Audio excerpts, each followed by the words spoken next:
name is Poonam Bhuchar. I've been a corporate immigration attorney and family law lawyer for 24 years. And I've authored a book called Safe from the Pain that discusses my SAFE method on how to process emotional trauma. You see, I've seen emotional trauma close up, personally and professionally. From a very young age, we're told, tell the truth, tell the truth. But what we're not told is telling the truth to yourself, about yourself and what you're feeling is the hardest thing in the world. You see, I can stand here and I can talk to you about how I'm a fumbling idiot, I fell down the stairs and I broke my arm, and we can even have a laugh about it. But it's much harder for me to stand here and talk about how I felt at 13 years old after being sexually assaulted, how that loss of dignity, that shame and that guilt killed me inside.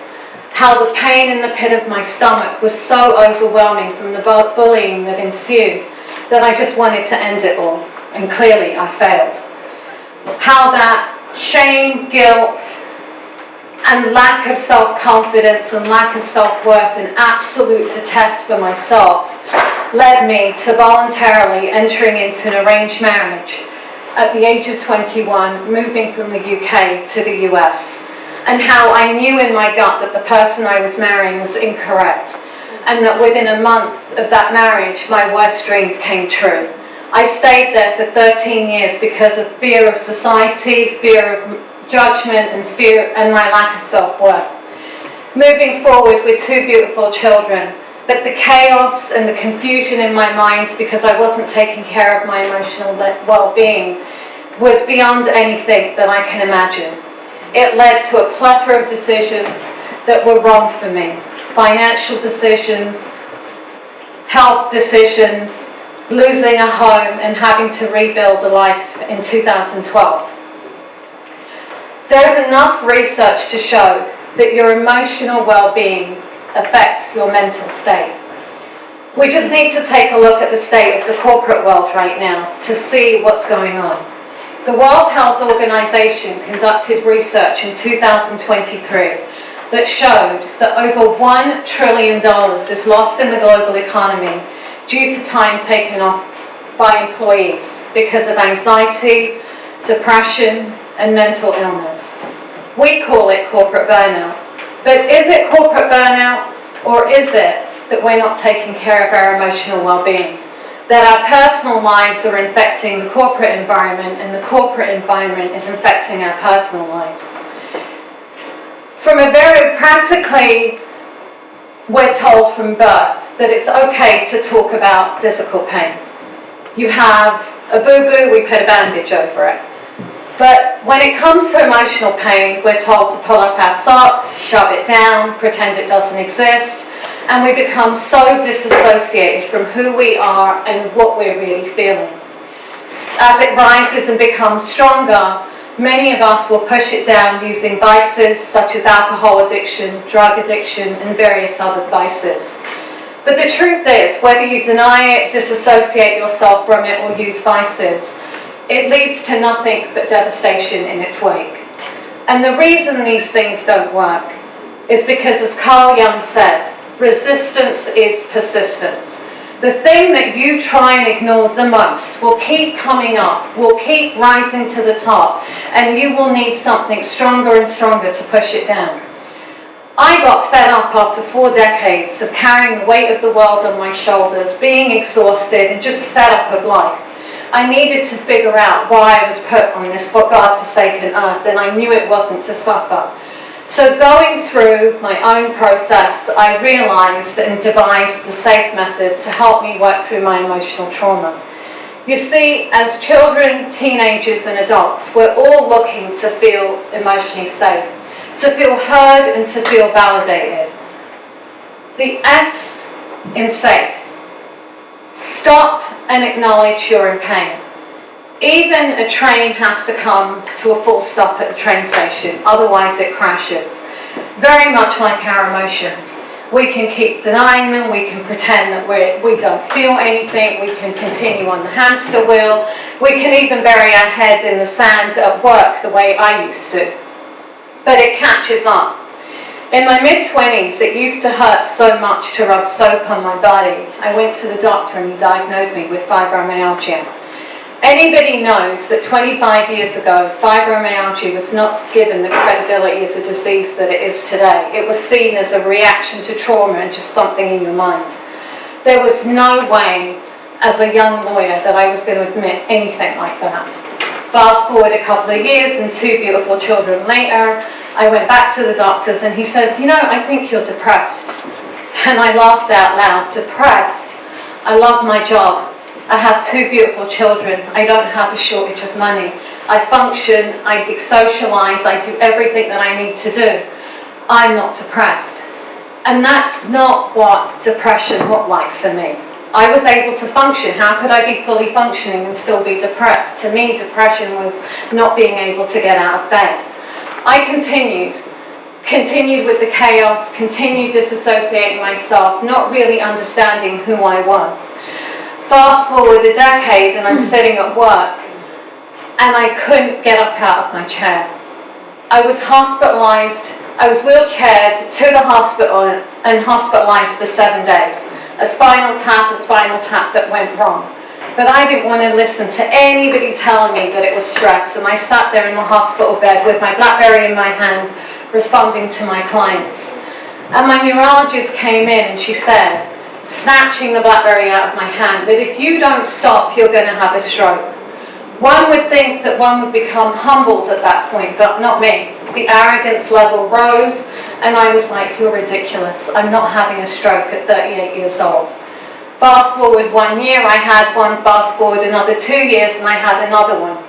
There's enough scientific research that shows your emotional state affects not just your mental state, but your physical well-being. And I ignored it. It was easier not to listen to what was going on inside of my gut because I became numb and so removed from who I was. Why is it, as human beings, that we'll go on and we'll check with every single person, how are you feeling today? How was your day today? But why don't we check with ourselves? Why don't we ask ourselves, how are we feeling today? Why don't we find ourselves worthy to say that I am in pain and I acknowledge that I'm in pain? I spent months screaming in the basement when my kids weren't there, saying that I was in pain and dancing it out to Gloria Gaynor's I Will Survive. To say and find myself worthy that I acknowledge that I'm in pain. And the minute that you acknowledge that you're in pain is when your healing process starts. You need to find yourselves worthy to admit it. A, accept responsibility for where you are and the decisions that you've made. So we're not always to blame for everything that happens to us, but we are responsible for how we react. I think I played the best self-righteous victim and I should have won an Oscar for it. I was justifying in my mind and replaying the past in my mind and stuck as a prisoner to the past. I was explaining to myself and justifying why it was okay for me to be angry, mad and sad and stay stuck exactly where I was. Because you know what? When you play a victim, you're comfortable. You don't have to do anything. It's not until that you start to accept responsibility, whether it's 2%, 5%, 60% or 100%, and say that I am here today because of some of the decisions that I made. I was there today because I didn't take responsibility for my emotional well-being. I may understand why. I was fearful, I didn't know how to, I lacked self-worth. But the truth is, I didn't do the work. December 2012, it's New Year's Eve. My kids had gone to their dad's, and normally I'd be out partying with my friends, bringing in New Year's Eve. I decided to stay at home, and I spent that weekend crying like I've never cried in my life before. New Year's Eve came about that weekend, and I sat there accepting that I'm in this position because of the decisions that I made. Not taking care of my emotional well-being, that there was no knight in shining armor that was going to come and save me, and that nobody could save me except myself. As the ball in Times Square was coming down in front of me in the TV, my life took on a major transformation. I had vowed that I would never ever let myself fall so low again. That it didn't matter what the rest of the world did to me, but I was responsible for processing my emotional well-being, and that I accepted responsibility for not doing that. And the minute that you do that, the minute you take that responsibility, is the time that you feel empowered to fix your life, to start to heal, to come up with a plan, whether that's spiritual, religious, therapy, or a combination. You feel empowered to do what you need to do to start the healing process. Forgiveness. I talk about 3 types of forgiveness. Forgiveness of the people that you perceive have hurt you, forgiveness of the universe, and the hardest thing in the world, forgiveness of oneself. You see, we're all at war within ourselves. Research shows that we have about 70 to 80,000 thoughts a day in our head, of which 80 to 90% are negative. That means we have to make a real positive effort in our lives to be positive and not view people or the world as against us. We need to stop the negative chatter. I used to view forgiveness as something that only this superpower could come and do, and sit there and say, I can't wait till they get what they deserve. Well, that's great, but I might not see it in my lifetime, and I'm ruining my present for my past. So I realized that I have the power to forgive, and I can forgive coming from empathy and humanness. Empathy doesn't mean that I agree with what somebody has done to me. It means I understand. Perhaps they had emotional trauma. Perhaps they didn't know how to work through it. Perhaps they didn't know any better. And I humanize them by saying that we're human beings and we're all flawed. And by humanizing them and using empathy, I find it over a period of time easier to forgive. How many of us sit here and say, why me? Why does this always happen to me? Why am I the one always going through this? How inherently selfish is it that we would inflict this upon a fellow human being? That we would want a fellow human being to go through the pain that we're going through? Perhaps we're given it because the universe feels that we can handle it. Perhaps I have lessons to learn that you don't.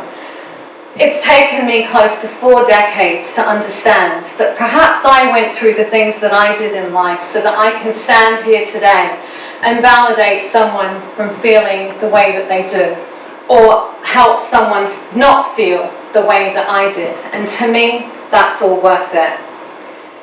You see, the minute we stop seeing the universe as against us, but start seeing ourselves as part of the universe, life just flows.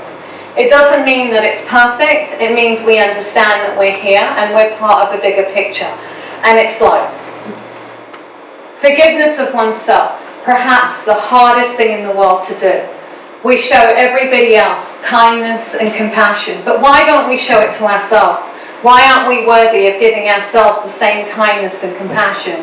I found it really hard to do, but I found it within myself to be kind and compassionate and say to myself that I forgive myself for the decisions that I knowingly or unknowingly made that hurt my children, my family, my friends, because I didn't know any better. And as long as I commit to being a better version of myself every single day, I deserve that kindness and compassion. When you stop and acknowledge the pain, accept responsibility, and forgive, you've liberated yourself, you've set yourself free, and you see the joy in life, and you really do want to live it, and you understand that it's worth living. And that's where the E, embrace. Embrace your journey and embrace your pain. I know, we run away from it. I'm saying embrace it, because it's the fabric of who you are. To be truly self-confident and truly know what you want and who you are, you have to embrace not just the accolades about yourself, but your mistake and your journey. All of us have a social responsibility to take care of our emotional well-being, regardless of what resources companies provide, regardless of what personal resources we have. But we have a responsibility to take care of our emotional well-being so that we become better partners, better parents, better children, better spouses, better employees, and better leaders. so that we stop the generational trauma that is continuing to go on. So I propose something today. We're not victims of the world, but we're masters of our own destiny. And our destiny is determined by the choices that we make. So I ask each and every one of you to determine the choices that you're going to make that will change your course of thinking so that you can truly make great choices for your life and truly appreciate this beautiful life that we've been given. Thank you.